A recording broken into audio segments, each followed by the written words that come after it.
Ladies and gents, the Pretty Reckless are back, and I could not be more thrilled.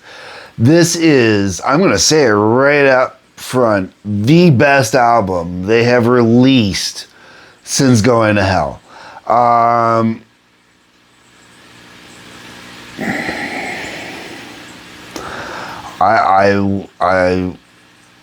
would argue it's their best album since the beginning. Okay, before we get too far in this, let me get it. Okay. Let's do the track listing first, okay? We got Life Evermore Part 2. Don't start. Of course, Mayhem wants to play the second I sit down. Life Evermore Part 2 kicks off the album. Nice little intro, kind of acousticy, sort of short little piece. For I Am Death. I love this song. Yeah. Oh, wow. It's just such a good tune. Like, this was a badass rocker. When I Wake Up, this is going to be one of those, okay. When I Wake Up, I cannot wait to get this one on karaoke, man, because this was going to be so fun to karaoke. I absolutely love this tune. It's a great tune. One of those ones where the song title, it does make sense in the context of the song, but it's not what you would actually think the song would actually be called. But, oh my God. Okay, so I'm already at this point. The first time I had this on in the car, at this point, I was already hooked on this album. Then we hit Love Me. Now, Love Me is typically not the type of song I'm into. Slower kind of acoustic-y number. Chick going on about why doesn't someone love them, blah, blah, blah. I like when Taylor kind of does songs like that because of the raspiness in her voice. It actually works. I like it. It sounds good to me. But not going to be one of my favorite songs on the album. Dragonfire. Okay, so you can have an acoustic song. Hi, Pandora. Hi, sweetie. Okay, folks. We're going to take a kitty break here. Hold on. Pandora wanted to say hi. Usually I don't get to do this in here, so Pandora's saying hi. Okay. You good? Pandora wants you to hit the like button, so hit the like button. Come here. Come on. And Mayhem's going to be Mayhem. Right. Yep. Sounds like being all vicious, right? No. Mayhem's big sweetie, my furry tank. Yeah, you hear all those crazy noises, and it's nothing. He's already back at my feet again. Okay. So back to... Mayhem, that was Mayhem saying you better hit a like if I gotta go through this crap. I don't want to be on camera. Okay, so Dragonfire. Badass acoustic number, man. Like, I mean, this is some heavy-ass acoustic riffaging, man. I love it. So good. Dear God. Oh, okay, so this is... The last couple albums was Taylor doing a lot of songs that sounded like, you know, she's trying to sound all grown up, be grown up, whatnot. But the riffing wasn't there. The hooks weren't there. This song, man, not only are the hooks in that there, but this song works so well on this album, comes over so good. There is a music video for it, heavy warning. The only time I've come to accept, I've complained a lot about Taylor in the past, about making herself, sexually exploiting herself through gratuitous nudity. And I bring this up because in the Dear God video, yeah, she's nude.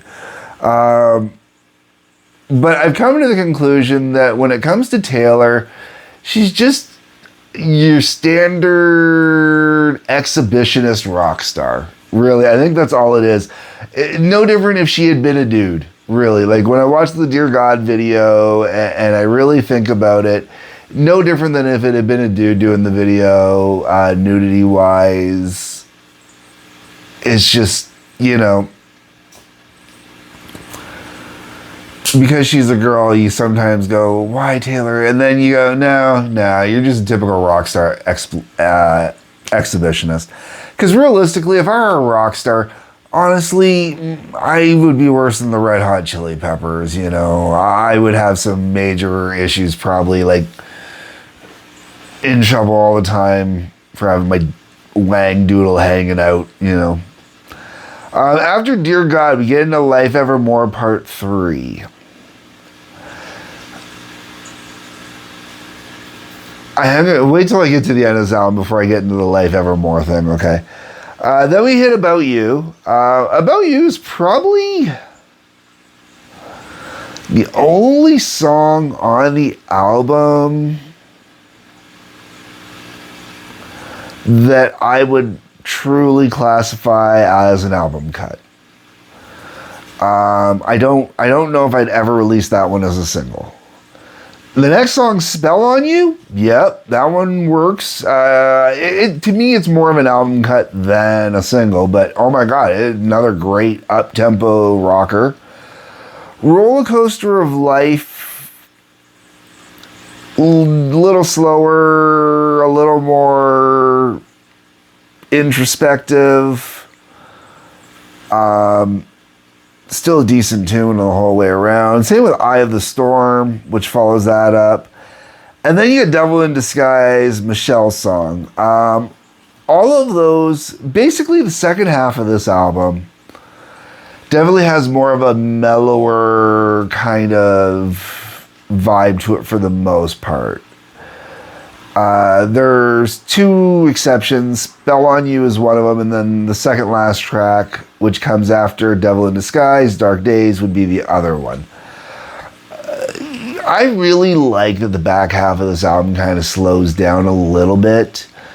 It works for me. It makes it a little more, from my perspective, it makes it a little more, I don't want to use forgettable, but it kind of blends a little more because there isn't as much of a variation as there could be.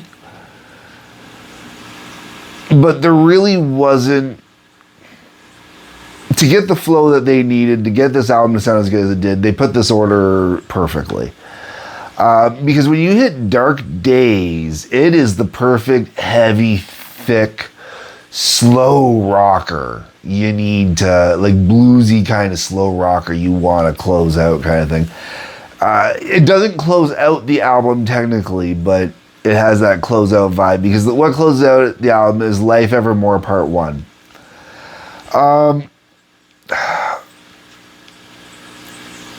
It really seems, I know there's been a lot of tragedy when it comes to Taylor and losing a lot of her friends, because I know her and Chris Cornell got pretty close before he committed self-harm. And I know that there's, I can't think of his name right now, there was one member of the band who's gone now, passed away, producer from early on. Stuff like that. So she's had a lot going on. You got Devil in Disguise, Michelle's song, so there's some stuff there as well. If it wasn't for knowing about all these tragedies kind of in her life while listening to this album, especially when you've got Life Evermore kind of mixed the way it is, and there is a part of me that's still wondering, should we be checking on Taylor, and is she sick? Is there something, like, there's a lot of kind of cancer stuff in here, so I'm assuming it's, based on other people that she's lost, but, because of how much of it's in here and how personal it sounds to her, it's Taylor Momsen, seriously, from, a fan to someone who I respect as a musician, I hope you're okay. Not that you'll ever see this, but I really hope you're okay.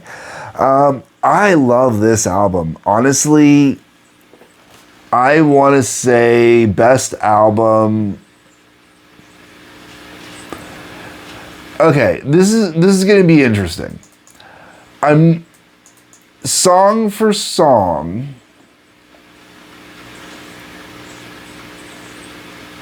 It definitely beats Death by Rock and Roll. It definitely beats Who You Selling For. I believe there's another one in there I'm missing. Possibly. But when I compare this to Light Me Up, that's... Seriously, I want to say it's probably my favorite album since Light Me Up.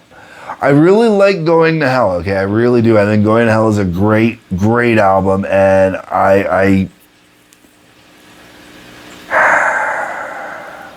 yeah. This definitely hits somewhere between Light Me Up and Going to Hell. Absolutely. It's going to get regular play going forward from here for sure. Just like those two albums still do with me as well. She's gone through a lot of heartache. I mean, okay, we also got to talk. Okay, I guess I got to pull out the book here and take a quick look. I wasn't going to, but should take a look, see what we got for writing credits here. Okay.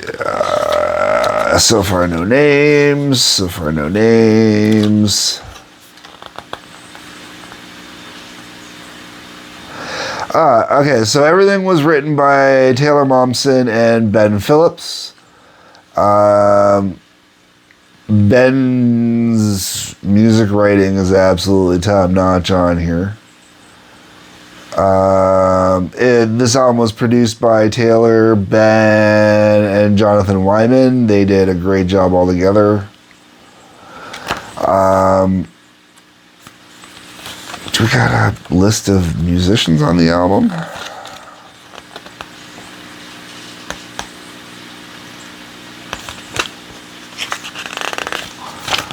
Oh, I do not have a list. Why do I not? I got Drum Tech listed here. Why do I not have a list of musicians?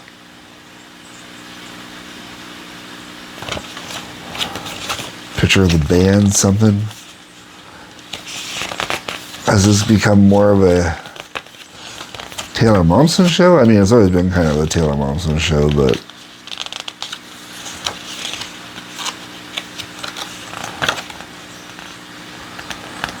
yeah, I don't have a band listed here.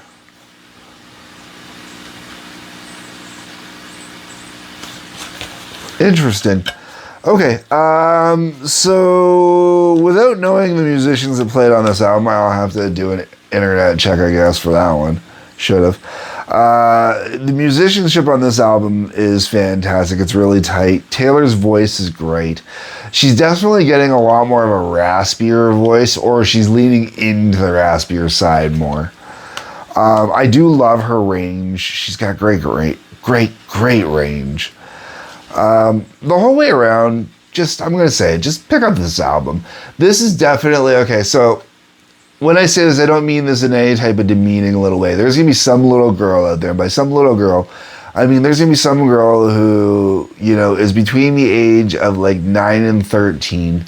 This is going to possibly be the first experience she ever gets with a rock and roll album of her own age. Like, it was released during her lifetime.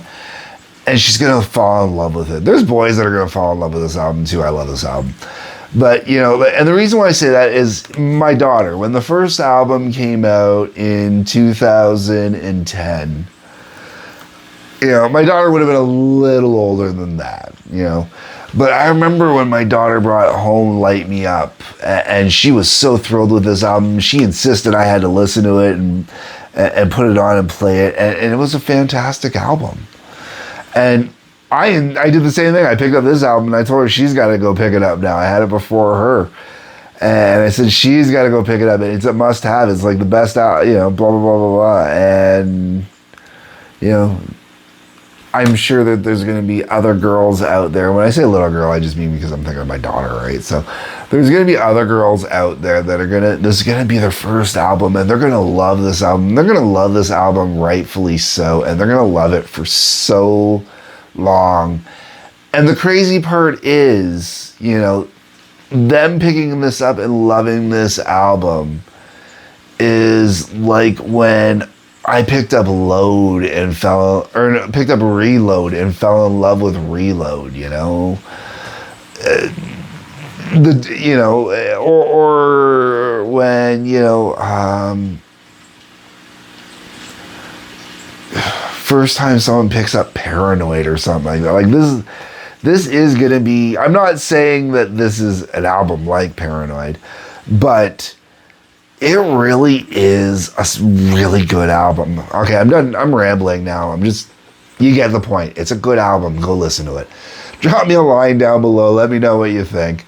On your way down, if you can please hit the like button, subscribe button, bell for notifications, that'd be great. There's a couple links worth checking out. Otherwise, folks, peace, love, take care, and dear God, pick up the new Reckless album. Pretty Reckless album, dear God.